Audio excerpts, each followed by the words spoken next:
जामा मस्जिद है उसके आसपास जो अतिक्रमण है उसे हटाने की तैयारी। अगर आप जामा मस्जिद आए हो तो उसके अलग अलग गेट पर बहुत सी दुकानें लगती हैं। ये जो आप देख रहे हैं यहां से वहां तक रास्ता, ये सब अतिक्रमण कर दुकानें बनाई गई हैं और अब इन सब पर बुलडोजर एक्शन की तैयारी हो रही है। तो ये आप देख रहे हैं मेरे पीछे, ये है जामा मस्जिद, उसका गेट और ये जो दुकानें आप देख रहे हैं ये दुकानें लगती हैं।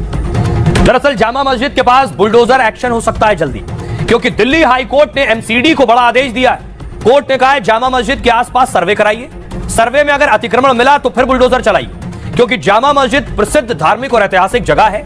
हजारों लोग रोजाना यहाँ नमाज पढ़ने और मस्जिद देखने आते हैं, लेकिन दावा है कि पार्किंग और फेरी वालों के चलते यहाँ जाम लगता है।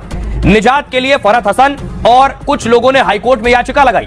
याचिकाकर्ता ने अतिक्रमण पर बुलडोजर एक्शन की डिमांड की है और याचिका में फेरी वालों और वाहन पार्किंग को अवैध बताया गया। कहा मस्जिद के गेट नंबर 3, 5, 7 के बाहर अवैध पार्किंग चल रही है। एनडीटीवी की ग्राउंड रिपोर्टिंग में पार्किंग चलने के सबूत मिले। मस्जिद परिसर की पार्किंग में वसूली की स्लिप भी मिली। आरोप है कि अवैध पार्किंग का पैसा इमाम बुखारी तक के पास जाता है, यह आरोप है। याचिकाकर्ता ने कहा है कि अवैध पार्किंग और फेरी वालों को तुरंत हटाया जाए, साथ ही मस्जिद परिसर में व्यावसायिक गतिविधियों पर रोक लगे। कोर्ट ने दलीलें सुनने के बाद दिल्ली नगर निगम को आदेश दिया था। कहा जामा मस्जिद के आसपास सर्वे कर 2 महीने में रिपोर्ट पेश करें, अतिक्रमण मिले तो तुरंत कार्रवाई करने को कहा गया है। माना जा रहा है कि सर्वे के बाद जामा मस्जिद के पास बुलडोजर चलना तय है। आइए अब आपको सुनवाता हूं, सुनिए जरा याचिकाकर्ता क्या कह रहे हैं। तो एमसीडी कह रही है हमारे पास जगह, हम मालिक है, तो ये कहां से जगह है? इन्होंने इंक्रोचमेंट कैसे कर लिया? पार्किंग चल रही है, जिन्होंने कब्जा कर रखा, पार्कों के अंदर रिहाइश भी कर रखी है, पार्किंग भी चला रखा है, तो पार्किंग खत्म करें। 3 number gate, 7 number gate, 4 number gate पे सब पे पार्किंग चल रही है। इलीगल पार्किंग चल रही है, चार्जिंग स्टेशन बना रखे हैं, मकान तक बना रखे हैं, जिसमें शाही इमाम के खुद का भी मकान है और इनके रिश्तेदार हैं उन्होंने भी बना रखे हैं। साथ ही साथ एक हॉस्पिटल बना रखा है, मेडिकल सेंटर बना रखा है, जो कि अनलाइसेंस्ड मेडिकल स्टोर चल रहा है। वक्फ बोर्ड की प्रॉपर्टी जामा मस्जिद है, जो उसके आसपास जो पार्क हैं वो पब्लिक यूज के लिए हैं। कोर्ट ने डायरेक्शन दी है कि 2 महीने के अंदर इसमें सर्वे करा जाए और जहां पे जिस तरह का भी एंक्रोचमेंट दिखे उसको वहां से हटाया। सियासतदान और मौलाना क्या कर रहे कह रहे हैं? दरअसल रशीदी कह रहे हैं प्रशासन ने पहले सभी पक्षों से बातचीत क्यों नहीं की, डायरेक्ट बुलडोजर एक्शन से लोगों में दहशत का माहौल बना दिया।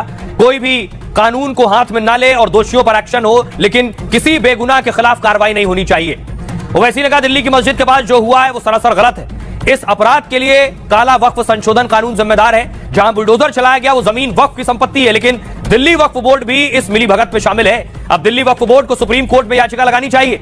एसटी हसन कह रहे हैं 100 साल पुरानी मस्जिद और दुकानें हैं यहां, जहां लोगों की भावना जुड़ी है वहां एक्शन होगा तो रिएक्शन भी होगा। अतिक्रमण के नाम पर जुल्म होगा तो कब तक विरोध नहीं होगा? अतिक्रमण हुआ तो उन अफसरों पर कार्रवाई करो जिनके रहते ये हुआ।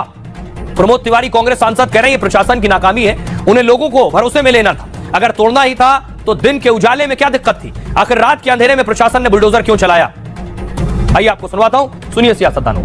जिस तरीके से डायरेक्ट बुलडोज़र एक्शन हुआ है उससे लोगों में कहीं ना कहीं हैजानी कैफियत पैदा हुई है। बहरहाल जो भी उसमें अगर किसी ने वायलेंस किया है तो उसके सभी लोग सख्त अल्फाज में मजम्मत करते हैं, लेकिन इस सिलसिले में इस बात को भी यकीनी बनाना ज़रूरी है कि किसी भी बेगुनाह के ख़िलाफ़ कोई कार्रवाई ना की जाए और वहाँ पर जो जितनी भी कंसर्न्ड पार्टीज़ हैं उनको बैठा करके इस मसले को पुरअमन तरीके से हल कर लिया जाए।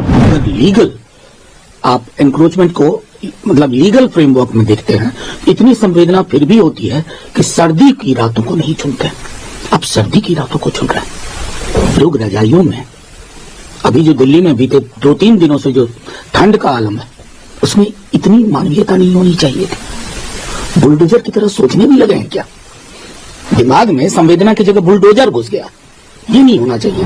वहां जहां कानून तोड़ने की बात आती है, समाजवादी पार्टी कहीं फ्रंट पर कहीं पर्दे के पीछे नजर आती है। ये जितने लोग हैं ये गैर कानूनी कार्यों में लिप्त रहते हैं, उन्हीं को प्रमोट करते हैं। प्रशासन ने गलत फहमी फैलाने का पूरा वातावरण बनाया और मैं इसके लिए ये से ऐतिहासिक भूल मानता हूं दिल्ली प्रशासन। उन लोगों को पहले ही सबको विश्वास में लेके काम करना चाहिए ताकि ऐसी अप्रिय घटना न हो।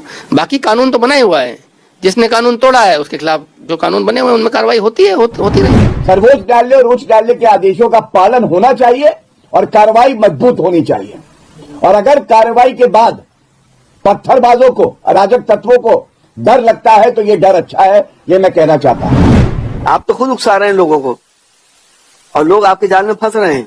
कार्रवाई करेंगे आप, जेलों में भेजेंगे, बरसों मुकदमे चलेंगे, घर बर्बाद